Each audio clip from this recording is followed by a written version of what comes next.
Hello guys, আমি আজ নিয়ে এসেছি কম বেশি সকলের প্রিয় একটা রেসিপি নিয়ে। রবিবার দুপুর মানে এরকম ভালো কোনো রেসিপি হবে না তা কি হয়?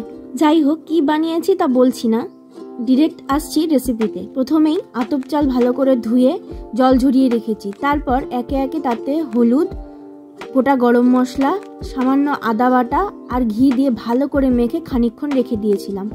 তারপর কড়াইয়ে ঘি গরম করে গোটা গরম মশলা, তেজপাতা ফোড়ন দিয়ে তাতে আগে থেকে মেখে রাখা চালটা ভালো করে নেড়ে চেড়ে কালার চেঞ্জ হলে এতে স্বাদ মতো নুন চিনি দিয়ে আবারও ভালো করে নাড়াচাড়া করতে হবে বেশ খানিকক্ষণ।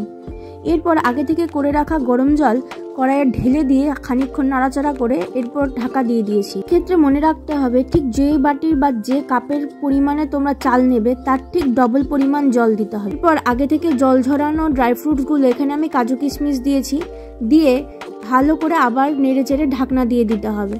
কিছুক্ষণ বাদে ঢাকনা খুলে আবারও খানিকক্ষণ নেড়ে চেড়ে নিলে জল শুকিয়ে এলে এরকম ঝরঝরে ভাব দেখা দিলেই ব্যাস তৈরি আমাদের এই সুস্বাদু পোলাও। তোমরা রবিবারের মেনুতে কে কি বানিয়েছিলে আমাকে কিন্তু জানাতে ভুলো না।